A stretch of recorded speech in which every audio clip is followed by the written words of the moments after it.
Hi friends, welcome back to my channel. ಇವಾಗ vlog start ಮಾಡ್ತಿದ್ದೀನಿ. ಮಳೆ ಗುಡುಗು ಫುಲ್ಲು ಫ್ರೆಂಡ್ಸ್. ಇಲ್ಲಿ ನೈಟ್ ಬಂದು ಕರೆಂಟೇ ಇಲ್ಲ. ಯಪ್ಪ ಸಾಕಾಗ್ಬಿಟ್ಟಿತ್ತು, ಎಷ್ಟು ಗುಡುಗ್ತದೆ ಗೊತ್ತಾ. ಸಣ್ಣ ಮಕ್ಕಳು ಏನೇನು ಒಬ್ಬರೇ ಇದ್ರೆ ಅದ್ರಕೊಂಡು ಹಂಗೆ ಅಲ್ಲೇ ಹೋಗ್ಬಿಡೋ ಫ್ಲಾಟ್ ಇಲ್ಲ, ಹಂಗೆ ಅಷ್ಟು ಗುಡುಗು ಅಷ್ಟು ಸಿಡಿಲ್. ಯಪ್ಪ ಇಷ್ಟು ಭಯ ಬಂದಿತ್ತು ಫ್ರೆಂಡ್ಸ್ ನಿಜಲ್ಲೂ. ಅಷ್ಟು ಮಳೆ ಬರ್ತಿತ್ತಲ್ವಾ, ಕರೆಂಟ್ ಇಲ್ಲ. ಈಗ 3 ಗಂಟೆಲಿಂದ ಕೊಟ್ಟಿದಾರ. ಇನ್ನು ತಲೆ ಫುಲ್ಲು ನೇಯ್ಕೊಂಡ್ಬಿಟ್ಟಿದೆ. ಹಾಗಾಗಿ ಸ್ವಲ್ಪ ಹೊತ್ತು ಹಂಗೆ ಏನು ಫೋನ್ ನೋಡಿಲ್ಲ, ಏನು ನೋಡಿಲ್ಲ. ಇವತ್ತಿನ ವಿಡಿಯೋ ಒಂದು ಅಪ್ಲೋಡ್ ಮಾಡಿ ಯೂಟ್ಯೂಬ್ಗೆ ಬಿಟ್ಟಿದ್ದೀನಿ.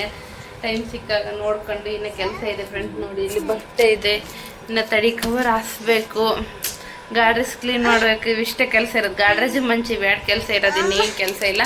ಒಂದು ಸ್ವಲ್ಪ ಪುಡಿ ಹಾಕಬೇಕು, ಶೇಂಗಾ ಪುಡಿ, ಕಡಲೆ ಪುಡಿ, ಮಾನ್ಕಾಯಿ, ಇದು ನಿಂಬೆಕಾಳು ಬೆಳಿಗ್ಗೆ ಹಾಕ್ಬಿಟ್ಟೆ ನಾನು. ಇನ್ನು ಇದು ಹುಣಸೆ ಚಟ್ನಿ ತೆಗಿಬೇಕು, ಮೇಲೆ ಇದೆ. ಅಂದರೆ ಪುಡಿ ಗಿಡ ಯಾವುದನ್ನು ಇದ್ರೆ ಚೆನ್ನಾಗಲ್ಪ, ಬಂದವರಿಗೆ ಸ್ವಲ್ಪ ಊಟದ ಜೊತೆ ತಿನ್ನೋಕ್ಕಿರುತ್ತೆ ಅಂತಲ್ವ. ಆದ್ರೂ ಮನೇಲಿ ಪುಡಿ ನಾನು ಹಾಕಿಟ್ಟಿರ್ತೀನಿ, ಯಾವಾಗಾದ್ರೂ ಅನ್ನ ಸುಧಾರ ಮಾಡಿದ್ರೆ ತಿನ್ನೋಕ್ಕೆ ಖಾಲಿ ಆಗಿಬಿಟ್ಟಿದೆ. ಹಾಗಾಗಿ ಪುಡಿ ಹಾಕಬೇಕು. ಇನ್ನು ಇವರಪ್ಪ ಮಾನ್ಕಾಯಿ ತಗೊಂಬಂದಿದ್ರು. ನಿನ್ನೆ ಮಾನ್ಕಾಯಿ ತಿನ್ನಂಗೆ ಆಗ್ಬಿಟ್ಟೈತೆ ಅಂತ ತಗೊಂಬಂದಿದ್ರು. ಅದು ನಿನ್ನೆ ತಗೊಂಬಂದೆ. ಮಳೆ ಆಗ್ಬೇಕು ಫ್ರೆಂಡ್, ಬೇಸ್ ಚೆನ್ನಾಗಿ ಮಳೆ ಆದ್ಮೇಲೆ ತಿನ್ಬೇಕು ಮಾನ್ಕಾಯಿ ಬಂದು. ಹಂಗಂದ್ರೆ ಚೆನ್ನಾಗಿ ಸ್ವೀಟ್ ಇರ್ತವೆ, ಏನು ಸ್ವಲ್ಪ ಹೊಟ್ಟೆ ಕೆಡಲ್ಲ. ಇನ್ನು ನಿನ್ನೆ ತಗೊಂಬಂದಾರ, ತಿನ್ಬೇಕಂತ ಆಸೆ ಆಗ್ಬಿಟ್ಟಿತ್ತು ಅಂತ ತಿನ್ಬಂದಾಗ. ಒಂಥರ ಉಳ್ಳುಗಿದೆ. ಮಳೆ ಆದರೆ ಚೆನ್ನಾಗಿ ಸ್ವೀಟ್ ಬರ್ತವೆ. ಮಳೆ ಅಂದರೆ ಅಲ್ಲೆಲ್ಲ ಆಗಿದೆ, ಇನ್ನು ಅಷ್ಟು ಮಳೆ ಏನಾಗಿಲ್ಲ. ಬಟ್ ನಿನ್ನೆ ಇಲ್ಲ ಆಗಿದೆ. ಒಂದೇ ದಿನ ಅಲ್ಲ, ಒಂದು 2-3 ದಿವಸ ಚೆನ್ನಾಗಿ ಆಗ್ಬೇಕು, ಅವಾಗ ಮಾನ್ಕಾಯಿ ತಿನ್ಬೇಕಂತ ನಮ್ಮ ಅಪ್ಪ ಅಮ್ಮರು ಅವಾಗ ಹೇಳ್ತಿದ್ರು ನಮಗೆ.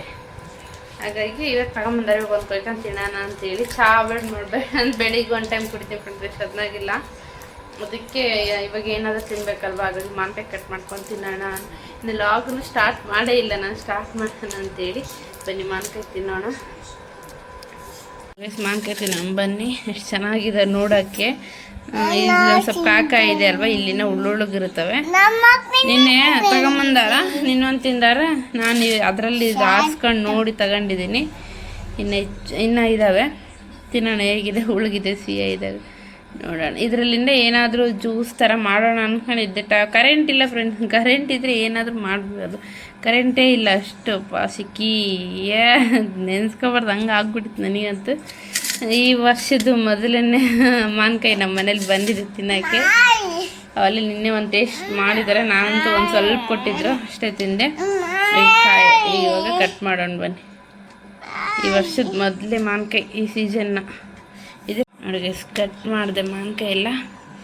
ಇನ್ನು ಈಗ ಟೇಸ್ಟ್ ಮಾಡಬೇಕು ಹೇಗಿದೆ ಅಂಥೇಳಿ. ಕೈಯೆಲ್ಲ ಇದು ತಿನ್ನೋಣ ಫಸ್ಟ್. ನಮ್ಮ ಪ್ರಿಯಾಂಶಿ ತಿನ್ನಿಸೋಣ.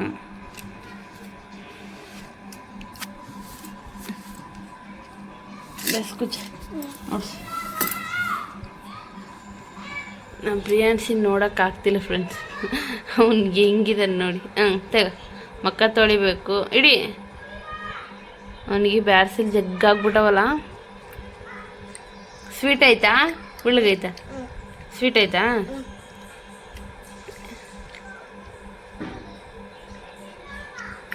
ನಿಮಗೆ ಅನಿಸ್ತಿದ್ದಾನಲ್ವ ನಮ್ಮ ಪ್ರಿಯಾಂಶಿ ಹೆಂಗೆ ಕಾಣ್ತಿದ್ದಾನೆ ಅಂತ. ನೀವು ಕಟ್ ಮಾಡಿ ಕೊಡ್ತೀನಿ, ಸಣ್ಣದಾಗಿ ತಿಂದು ನೋಡ್ತೀನಿ ಹೇಗೆ. ಪರವಾಗಿಲ್ಲ, ಸ್ವಲ್ಪ ಉಳ್ಳುಳ್ಳಿಗೆ ಮಾನ್ಕಾಯಿ ತಿಂತೀನಿ ನಾವು. ಒಂಥರ ಉಳ್ಳಿಗೆ ಒಂಥರ ಸ್ವೀಟ್ ಹೆಂಗಿದಾವೆ. ಸ್ವಲ್ಪ ಸ್ವೀಟು, ಆದರೂ ಸ್ವಲ್ಪ ಉಳ್ಳಿಗಿದಾವೆ. ಇನ್ನು ಸ್ವಲ್ಪ ಸಿಹಿ ಆಗ್ಬೇಕಿತ್ತು, ಇನ್ನೂ ಸ್ವಲ್ಪ ಸಣ್ಣ ಆಗ್ಬೇಕಿತ್ತು. ಓಕೆ ಫ್ರೆಂಡ್ಸ್, ತಿಂದು ಕಾಣ್ತೀವಿ. ಮತ್ತು ಅದರಿಂದ ಒಂದು ಜ್ಯೂಸ್ ಮಾಡ್ಬೇಕು ಅನ್ಕೊಂಡೀನಿ, ಬಟ್ ಈಗ ಬೇಡ, ಇನ್ನು ಸ್ವಲ್ಪ ಹಣ್ಣು ಆಗ್ಬೇಕು, ಅವಾಗ ಮಾಡಿ ಚೆನ್ನಾಗುತ್ತೆ. ಮತ್ತು ಸೀಗಣ್ಣಿ ಮಾಡ್ತಾರಲ್ವ, ಅದನ್ನು ಮಾಡಬೇಕು. ಚಪಾತಿ ಸೀಗಣ್ಣಿ ಸಕ್ಕತ್ತಾಗಿರುತ್ತೆ. ಮಾನ್ಕಾಯಿ ತಿಂತೀನಿ ಫಸ್ಟ್. ಹಾಗೆ ಈವ್ನಿಂಗ್ ಆಗಿತ್ತಲ್ವ, ಇನ್ನು ಈವ್ನಿಂಗ್ ಏನು ಮಾಡಬೇಕು ಅಡುಗೆ ಅಂತ ಯೋಚನೆ ಮಾಡ್ತಿದ್ದೆ ಫ್ರೆಂಡ್ಸ್. ಕರೆಂಟ್ ಹೋಗ್ಬಿಟ್ಟಿದೆ, ಏನು ಮಾಡಬೇಕು ಏನಿಲ್ಲ ಅನ್ನಂಗೆ ಆಗ್ಬಿಟ್ಟೈತಿ ಬೆಳಗ್ಗೆ. ಆದ್ರೂ ಹಿಂಗೆ ಬಿಟ್ಟರೆ ತರಕಾರಿ ಒಂದು ವಾರ ಆಯಿತು ಫ್ರೆಂಡ್ಸ್, ಏನು ಮಾಡಲಾರ್ದಂಗೆ ಇರೋಕ್ಕೆ. ಇನ್ನು ಇದು ಹೂಕೋಸು ಒಂದು ಇದು ಮಾಡಿದ್ದಲ್ವ, ಡ್ರೈ ಗೋಬಿ, ಅದಾದರೂ ಆಗಿತ್ತು. ಇದಿಷ್ಟು ಮಾಡಬೇಕಿತ್ತು, ಬಟ್ ಇದಿಷ್ಟು ಒಂದು ಸ್ವಲ್ಪ ಪಲ್ಯ ಮಾಡೋಣ ಅಂದ್ಕೊಂಡಿದ್ದೆ ನಾನು. ಎಲ್ಲ ಹಿಟ್ಟು ಇರ್ತಲ್ವ, ಹಸಿ ಹಿಟ್ಟೆಲ್ಲ ಹಾಕಿ ದೋಸೆ ಹಾಕಿ ಇದೊಂಥರ ಪಲ್ಯ ಮಾಡೋಣ. ಎಲ್ಲಕ್ಕಾಗಿ ಡಂಗಿದ್ದು ಫ್ರೆಂಡ್. ಬೀನ್ಸು, ಕ್ಯಾರೆಟ್ ಕ್ಯಾರೆಟು, ಸೌತೆಕಾಯಿ ಎಲ್ಲವೂ ಹಂಗೆ ಇದೆ ಫ್ರಿಜ್ಜಲ್ಲಿ, ಹಂಗೆ ಬಿದ್ದಿದೆ. ಫ್ರಿಜ್ ಇರೋದಕ್ಕೆ ಒಂದು ಸ್ವಲ್ಪ ಹಂಗೆ ಇದ್ದಾವೆ. ಇನ್ನು ಕಡೆಗೆ ಇಟ್ಟಿದ್ರೆ ಮಾತ್ರ ಎಲ್ಲ ಒಂಥರ ಬಾಡೋದಂಗೆ ಆಗ್ತಿದ್ವು. ಅದರೊಳಗಿರೋದಕ್ಕೆ ಒಂದು ಸ್ವಲ್ಪ ಚೆನ್ನಾಗಿದ್ದಾವೆ. ಇನ್ನು ನಾನೇನು ಅಂದ್ಕೊಂಡೆ, ಇವನ್ನೆಲ್ಲ ತರಕಾರಿ ಹಾಕಿ ರೈಸಿಗೆ ಊಟ ಬರೋಂಗೆ ಮಾಡ್ಕೊಂಬಿಡೋಣ, ಒಂದು ಸ್ವಲ್ಪ ರೈಸ್ ಬಾತ್ ಮಾಡ್ದಂಗೆ ಮಾಡೋಣ ಅಂತ ಅಂದ್ಕೊಂಡೆ. ಹಾಗಾಗಿ ಎಲ್ಲ ಕಟ್ ಮಾಡಿ ಇಟ್ಕೊಂಡೆ. ಇನ್ನು ರೈಸ್ ಬಾತ್ ಮಾಡ್ದಂಗೆ ಮಾಡೋಕ್ಕೆ ಏನೇನು ತಗೊಂಡಿದ್ದೀನಿ ಅಂದರೆ, ಒಂದು ಸ್ವಲ್ಪ ಹೂಕೋಸು ತಗೊಂಡಿದ್ದೀನಿ, ಒಂದೆರಡು ಟೊಮೊಟೊ, ಒಂದು ಈರುಳ್ಳಿ, ಹಾಗೆ ಒಂದು 4-5 ಬೀನ್ಸು, 1-2 ಕ್ಯಾರೆಟು, ಒಂದು ಸೌತೆಕಾಯಿ ತಗೊಂಡಿದ್ದೀನಿ. ಇಬ್ಬರಿಗೆ ಅಲ್ವಾ ನೈಟಿಗೆ ಸರಿ ಆಗುತ್ತೆ ಅಂತಂದೇಳಿ ಇಷ್ಟು ಕಟ್ ಮಾಡಿ ಇಟ್ಕೊಂಡಿದ್ದೀನಿ. ಇನ್ನು ಇದೆಲ್ಲ ಕಟ್ ಮಾಡಿ ಇಟ್ಕೊಂಡಿದ್ದೆ. ಇನ್ನು ಎಣ್ಣೆ ಕಾಸಿ, ಇನ್ನು ಪಲಾವ್ ಎಲೆ ಈ ಥರ ಏನು ಹಾಕಿಲ್ಲ ಫ್ರೆಂಡ್ಸ್. ನಾನು ಜಸ್ಟ್ ಸಿಂಪಲಾಗಿ ಮಾಡ್ಕೊಳ್ಳೋಣ, ಒಂದು ಸ್ವಲ್ಪ ಏನು ಮಸಾಲೆ ಐಟಮ್ ಏನು ಇರಲಾರ್ದಂಗೆ ಅಂತಂದೇಳಿ ಪಲಾವ್ ಎಲೆ, ಚಕ್ಕೆ ಲವಂಗ ಇವೇನು ಹಾಕಿಲ್ಲ. ಜಸ್ಟ್ ಹಂಗೆ ತರಕಾರಿ ಹಾಕಿ, ಒಂದು ಸ್ವಲ್ಪ ರೈಸ್ ಹಾಕಿ, ಒಂದು ಸ್ವಲ್ಪ ತರಕಾರಿ ಬಾತ್ ಮಾಡ್ದಂಗೆ ಅಷ್ಟೇ ಮಾಡ್ಕೊತೀನಿ ನಾನು ಅಂತಂದೇಳಿ. ನಾನು ಯಾವುದೇ ಥರದ್ದು ಇದು ಅಲ್ಲ ಬೆಳ್ಳುಳ್ಳಿ ಪೇಸ್ಟನ್ನು ಹಾಕಿಲ್ಲ. ಎಣ್ಣೆ ಕಾಸಿ ಈರುಳ್ಳಿ ಚೆನ್ನಾಗಿ ಬೆಂದಾದಮೇಲೆ ನಾನೇನು ಕೊಯ್ದು ಇಟ್ಕೊಂಡಿದ್ನಲ್ವ ಅದನ್ನೆಲ್ಲ ತರಕಾರಿ ಚೆನ್ನಾಗಿ ಹಾಕ್ಕೊಂಡಿದ್ದೆ. ಇದರಲ್ಲಿ ಚೆನ್ನಾಗಿ ತರಕಾರಿ ಎಲ್ಲ ಬೆಂದರೆ ಚೆನ್ನಾಗಿರುತ್ತೆ. ಇನ್ನೊಂದು ಬಂದು ತರಕಾರಿ ಇಷ್ಟಪಡಲಾರ್ದವರು ಈ ಥರ ರೈಸ್ ಬಾತ್ ಥರ ಮಾಡಿಕೊಂಡ್ರೆ ತಿನ್ನೋಕ್ಕೂ ಚೆನ್ನಾಗಿರುತ್ತೆ. ತರಕಾರಿ ನನಗೆ ಬಂದು ತರಕಾರಿ ಜಾಸ್ತಿನೇ ಇಷ್ಟ ಫ್ರೆಂಡ್ಸ್. ಸಾಂಬಾರಿಗಾಗಲಿ ಈ ಥರ ರೈಸಿಗಾಗಲಿ ಮಾಡ್ಕೊಂಡು ತಿನ್ನೋಕ್ಕೆ. ಅದ್ರಾಗ ಎಲ್ಲ ನಮ್ಮನೆ ತರಕಾರಿ ಹಾಕಿ ಈ ಥರ ರೈಸ್ ಪಲಾವ್ ಆಗಲಿ, ರೈಸ್ ಬಾತ್ ಆಗಲಿ, ಈ ಥರದ್ದು ಏನಾದರೂ ಮಾಡ್ಕೊಂಡು ತಿನ್ನೋಕ್ಕೆ ನನಗೆ ತುಂಬ ಇಷ್ಟ. ಹಾಗಾಗಿ ನಾನು ಏನು ಮಸಾಲೆನೂ ಅಲ್ಲ ಬೆಳ್ಳುಳ್ಳಿ ಪೇಸ್ಟ್ ಏನು ಹಾಕಿಲ್ಲ. ಜಸ್ಟ್ ತರಕಾರಿ ಎಲ್ಲ ಮಿಕ್ಸ್ ಮಾಡಿಕೊಂಡು ಅದಕ್ಕೆ ಒಂದು ಸ್ವಲ್ಪ ಖಾರ, ಅರಿಶಿನ, ಉಪ್ಪು, ಮನೆಯಲ್ಲೇ ಮಾಡ್ಕೊಂಡಿದ್ನಲ್ವ ಗರಂ ಮಸಾಲ, ಅದನ್ನಷ್ಟೇ ಹಾಕ್ಕೊಂಡು ಚೆನ್ನಾಗಿ ಮಿಕ್ಸ್ ಮಾಡ್ಕೊಂಬಿಟ್ಟೆ. ಸಾಕಿಷ್ಟೇ ಸಿಂಪಲ್ ಅಂತೇಳಿ. ಬಟ್ ಆ ರೈಸ್ ಮಾತ್ರ ಸಖತ್ತಾಗಿತ್ತು. ಸುಡ ತಿನ್ನೋಕ್ಕೆ ಮಾತ್ರ ಸಖತ್ತಾಗಿತ್ತು. ಇನ್ನು ನಾನು ಎಷ್ಟು ಇದು ಮಾಡ್ಕೊಂಡಿದ್ದೀನಲ್ವ, ಅಕ್ಕಿ ಹಾಕ್ಕೊಂಡೆ, ನಮಗೆ ಎಷ್ಟು ಬೇಕು ಅಷ್ಟು ಪ್ರಮಾಣದ್ದು ನಾನು ಅಕ್ಕಿ ಹಾಕ್ಕೊಂಡಿರ್ತೀನಲ್ವ ಆ ಪ್ರಮಾಣದ ನೀರು ಹಾಕ್ಕೊಂಡು, ಇನ್ನು ಇದು ನೀರು ಸ್ವಲ್ಪ ಕುದಿಯೋಕ್ಕೆ ಬಿಟ್ಬಿಟ್ರೆ ಕುದ್ದಾದ್ಮೇಲೆ ಒಂದು ಸ್ವಲ್ಪ ನಮಗೆ ಇದು ಅಕ್ಕಿ ಉಪ್ಪೆಲ್ಲ ಹಾಕ್ಬಿಟ್ಟಿರ್ತೀನಲ್ವ, ಅಕ್ಕಿ ಹಾಕಿ ಇದು ಲಿಟ್ಲಿ ಕ್ಲೋಸ್ ಮಾಡಿಬಿಟ್ರೆ ಆಯಿತು, ರೈಸ್ ಬಾತನ್ನು ರೆಡಿ ಆಗುತ್ತೆ. ಇನ್ನು ಇದು ನೀರು ಚೆನ್ನಾಗಿ ಕುದ್ದಾದ್ಮೇಲೆ ಇನ್ನು ನಾನು ಅಕ್ಕಿ ಹಾಕ್ಕೊಂಡು ಕುಕ್ಕರ್ ಮುಚ್ಚಿಟ್ಕೊಂಬಿಟ್ಟೆ ಫ್ರೆಂಡ್ಸ್. ಚೆನ್ನಾಗಿ ತಿರ್ಸ್ಕೊಂಡು ಮುಚ್ಚಿಟ್ಕೊಂಡ್ರೆ ಒಂದೇ ಕಡೆ ತರಕಾರಿ ಏನು ಇರಲ್ಲ. ಎಲ್ಲ ಕಡೆ ಚೆನ್ನಾಗಿ ನಾವು ಈಗ ಪಾತ್ರೆಯಲ್ಲಿ ರೈಸ್ ಮಾಡ್ತೀವಲ್ವ ತರಕಾರಿ ಹಾಕಿ, ಆ ಥರ ಆಗಿರುತ್ತೆ. ಮೊದಲೆಲ್ಲ ನಾನು ಏನು ಮಾಡ್ತಿದ್ದೆ ಅಂದರೆ, ಅದೆಲ್ಲ ಬೆನ್ಸ್ಕೊಂಡಾದ್ಮೇಲೆ ಅಕ್ಕಿ ಹಾಕಿ ನೀರು ಹಾಕ್ಬಿಡ್ತಿದ್ದೆ. ಅವಾಗ ಏನಾಗ್ತಿತ್ತು, ಒಂದೇ ಸೈಡ್ ಆಗ್ತಿತ್ತು, ಎಲ್ಲ ತರಕಾರಿನೂ ಒಂದೇ ಸೈಡ್ ಬರ್ತಿದ್ದು. ಬಟ್ ಈಗ ಹಂಗೆ ಮಾಡ್ತಿಲ್ಲ ನಾನು. ಎಲ್ಲ ತರಕಾರಿ ಹಾಕಿ ನನಗೆ ಎಷ್ಟು ಬೇಕಷ್ಟು ನೀರು ಹಾಕ್ಕೊಂಡು, ನೀರು ಚೆನ್ನಾಗಿ ಕುದ್ದಾದ್ಮೇಲೆ ಇದೇನು ಅಕ್ಕಿ ಹಾಕ್ಕೊಂಡು ಚೆನ್ನಾಗಿ ತಿರ್ಸ್ಕೊಂಡು ಇದು ಕುಕ್ಕರ್ ಮುಚ್ಕೊಂಡ್ಬಿಡ್ತೀನಿ. ಇವಾಗೇನು ನನಗೆ ಮೊದಲು ಥರ ಅನಿಸಲ್ಲ. ಎಲ್ಲ ಕಡೆನೂ ರೈಸು ಕಡೆ ಎಲ್ಲ ಇರುತ್ತಲ್ವ, ಎಲ್ಲ ಕಡೆ ತರಕಾರಿ ಸೇರಿರುತ್ತೆ, ಟೇಸ್ಟ್ ಸಖತ್ತಾಗಿರುತ್ತೆ. ಇನ್ನು ಲಿಟ್ಲ್ ಕ್ಲೋಸ್ ಮಾಡಿಕೊಂಡೆ. ಇನ್ನು ಬಂದು ಅದು ಕುಕ್ಕರ್ ಮುಚ್ಕೊಂಬಂದು ಇನ್ನೊಂದು ಫ್ರೆಂಡ್ ನಾನು ಅಡುಗೆ ಮಾಡ್ತಾನೆ ಕೆಲಸ ಮಾಡ್ಕೊತಿದ್ದೀನಿ. ಹೇಳಕ್ಕೆ ನೋಡಿದರೆ 3 ದಿವಸ 4 ದಿವಸನೇ ಆಯಿತು ಕೆಲಸ ಅನ್ನಂಗಿದೆ. ಬಟ್ ನನಗಂತೂ ಇದು ಹಬ್ಬ ಯಾವಾಗ ಆಗುತ್ತೋ ನನ್ನಂಗೆ ಆಗ್ಬಿಟ್ಟಿದೆ. ಹಬ್ಬ ಆಗೋವರೆಗೂ ಕೆಲಸ ಇದ್ದಿದ್ದೆ. ನನಗಂತೂ ಸಾಕಾಗ್ಬಿಟ್ಟಿದೆ ಫ್ರೆಂಡ್. ನಿಜ, ಫೋನ್ ಇಟ್ಕೊಳಕ್ಕೂ ಟೈಮ್ ಸಿಗ್ತಿಲ್ಲ, ಏನು ಮಾಡೋಕ್ಕೆ ಟೈಮ್ ಸಿಗ್ತಿಲ್ಲ. ಪ್ರತಿಯೊಂದಕ್ಕೂ ಅಲ್ಲಿ ಕ್ಲೀನ್ ಮಾಡೋಕೆ, ಇಲ್ಲಿ ಕ್ಲೀನ್ ಮಾಡೋಕೆ ಎಲ್ಲ ಆಯಿತು. ಈಗ ಎಲ್ಲ ಕ್ಲೀನಿಂಗ್ ಎಲ್ಲ ಆಗಿಬಿಟ್ಟಿತ್ತು. ಈಗ ಲಾಸ್ಟಲ್ಲಿ ಬಂದು ಒಂದು ಸ್ವಲ್ಪ ಮಂಚ ಮತ್ತು ಗಾಡ್ರೆ ಮಂಚಕ್ಕೆ ಬಂದು ಏನು ಕವರೆಲ್ಲ ಇದು ಹಾಸ್ಬೇಕಿತ್ತು. ಬಟ್ ನಾವೇನು ಅಂದ್ಕೊಂಡು ಇನ್ನು ಸ್ವಲ್ಪ ದಿವಸ ಬಿಟ್ಟು ಜಾತ್ರೆ ನಾಳೆ ತನಕ ಹಾಕ್ಸಿದ್ರೆ ಸರಿ ಆಗುತ್ತೆ. ಇವಾಗ ಮತ್ತೆ ಹಾಕಿ ತೆಗೆಯೋದು ಏನು ಅಂತೇಳಿ ಆ ಥರ ಪ್ಲಾನ್ ಹಾಕ್ಕೊಂಡು ಅದು ಹೋಗ್ಲಿ ಅಂತ ಸುಮ್ಮನಾಗ್ರಿ.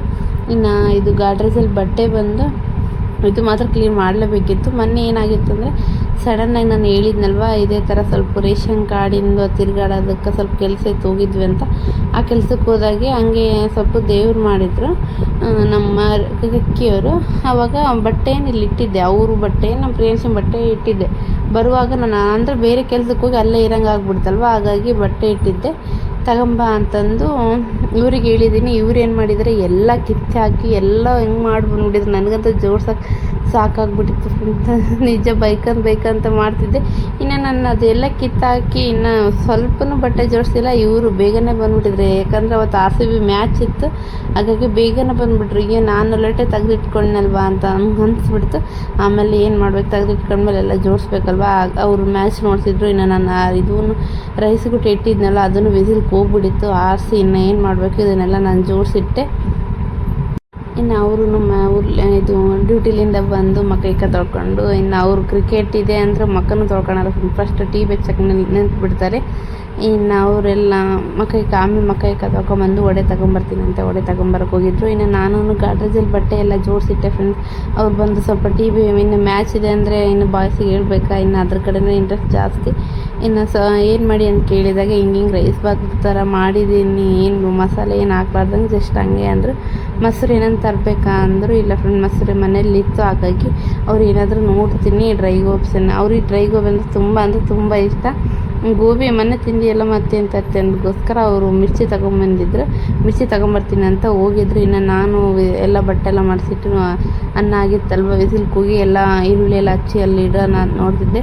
ಇನ್ನು ಅನ್ನ ಎಲ್ಲ ಆಗಿಬಿಟ್ಟಿತ್ತು ಫ್ರೆಂಡ್ಸ್. ಏನಾಗಿದೆ ಅಂದರೆ ಒಂದು ವಿಸಿಲ್ ಕೂಗಿ ಒಂದು ಸ್ವಲ್ಪ ಹೊತ್ತು ನಾನು ಆಫ್ ಮಾಡೋಣ ಅಂದ್ಕೊಂಡು ಏನೋ ಸ್ವಲ್ಪ ಬಟ್ಟೆ ಹಿಡ್ಕೊಂಡು ಮರ್ತ್ಬಿಟ್ಟಿದ್ದೀನಿ. ಒಂದು ಸ್ವಲ್ಪ ಒತ್ತಿದಂಗೆ ಆಗಿತ್ತು. ಅನ್ನ ಪೂರ್ತಿ ಹೆಂಗೋ ಒತ್ತಿಲ್ಲ, ಹಂಗೆ ಸಡನ್ ರೈಸ್ ಬಂದು ಒಂದೇ ವಿಸಿಲ್ ಫ್ರೆಂಡ್ಸ್. ನಾನು ಜಾಸ್ತಿ ಕೂಗ್ಸೋಕ್ಕೆ ಹೋಗಲ್ಲ, ಹಾಗಾಗಿ ಸ್ವಲ್ಪ ಒತ್ತಿದಂಗೆ ಆಗಿಬಿಟ್ಟಿತ್ತು. ಬಟ್ ಪೂರ ಏನು ಒತ್ತಿದ್ದಿಲ್ಲ. ಇನ್ನು ಎಲ್ಲ ರೈಸ್ ತಕ್ಕೊಂಬಂದು ಇನ್ನು ಊಟಕ್ಕೆ ಕುಂತೀವಿ. ಇನ್ನು ನಿಂಬಿಕಾಯಿ ಹಾಕಿ ನನ್ನಲ್ವ ನಿಂಬಿಕಾಯಿ ಓಡು ಇನ್ನು RCB ಮ್ಯಾಚ್ ನೋಡ್ಕೊಂತ ಊಟ ಮಾಡ್ತಿದ್ದೀವಿ. ಹಾಗೆ ಮಿರ್ಚಿನ ತಗೊಂಬಂದಿದ್ದು ಸುಡ ಮಿರ್ಚಿ ಇದು ಏನು ರೈಸ್ ಬಾತ್ ಊಟ ಮಾಡಿದ್ವಿ. ಅಲ್ಲಿಗೆ ನಮ್ಮ ನೈಟು ಈವ್ನಿಂಗ್ಲಿಂದ ನನ್ನ ನೈಟ್ ಇಷ್ಟಿತ್ತು. ಲಾಗ್ ಇವತ್ತು ಬೆಳಿಗ್ಗೆಲಿಂದ ಕರೆಂಟ್ ಇಲ್ಲಿ ಕಾರಣ ಲಾಗ್ ಮಾಡೋಕ್ಕೆ ಆಗಿದ್ದಿಲ್ಲ. ಇನ್ನು ಊಟ ಮಾಡಿ ಎಲ್ಲ ಇಟ್ಕೊಂಡು ಊಟ ಮಾಡಿದ್ವಿ ಇಷ್ಟೇ. ಇನ್ನು ಲಾಗ್ ಎಂಡ್ ಮಾಡಿದೆ. ಇನ್ನು ಲಾಗ್ ಎಂಡ್ ಮಾಡಿ ಒಂದು ಸ್ವಲ್ಪ ಹೊತ್ತು ಬಿಟ್ಟು ನಾನೆಲ್ಲ ಕೆಲಸ ಮಾಡ್ಕೊಂಡು ಬಂದಿದ್ದೆ. ಇನ್ನು ನನ್ನ ಹಸ್ಬೆಂಡ್ RCB ಮ್ಯಾಚ್ ಇದಾಗಂತ ಅವರಂತೂ ಇವರು ಬಿಗ್ ಫ್ಯಾನ್ ಅಂದರೆ ಅಷ್ಟು ಕ್ರಿಕೆಟ್ ಹುಚ್ಚು ಇವ್ರಿಗೆ. ಇನ್ನು RCB ಇದೆ ಅಂದರೆ ಫಸ್ಟ್ ಊಟ ಎಲ್ಲ ಮಾಡೋದ್ಬಿಟ್ಟು ಇದು ನೋಡ್ಕೊಂಡು ಕೂತ್ಬಿಡ್ತಾರೆ. ಇನ್ನು ಮ್ಯಾಚ್ ಬಂದು ಇನ್ನೇನು ಸೋಲುತ್ತೆ ಅಂದಾಗ ಲಾಸ್ಟ್ ಅವ್ರ ಹೆಸ್ರು ಗೊತ್ತಿಲ್ಲ ನನಗೆ, ಬಟ್ ನಾನು ನೋಡ್ತೀನಿ ಅಷ್ಟು ಅವ್ರದ್ದೆಲ್ಲ ಇಟ್ಕೊಳಲ್ಲ. ಹಾಗಾಗಿ ಅವ್ರೇನು ಚೆನ್ನಾಗಿ ಲಾಸ್ಟ್ ಓವರ್ ಫ್ರೆಂಡ್ ನಾನು ನೋಡಿದೆ. ಲಾಸ್ಟ್ ಓವರು 33 ರನ್ ತಗೊಂಬಂದ್ರಲ್ವ, ಅವಾಗ ನೋಡಿ ಫುಲ್ಲು ಖುಷಿ. ಇನ್ನು RCB ಗೆದ್ದಿದೆ ಅಂದರೆ ಜಗ್ಗಿ ಖುಷಿ ಆಗ್ಬಿಟ್ಟಿತ್ತು ಇವ್ರಿಗೆ ಅಂತ ನಾನು ಸ್ವಲ್ಪ ವಿಡಿಯೋ ಮಾಡಿಕೊಂಡೆ ಹಂಗೆ. Okay friends, thank you for watching. Bye. ಇಷ್ಟೇ ಇತ್ತು ಈ ವಿಡಿಯೋ.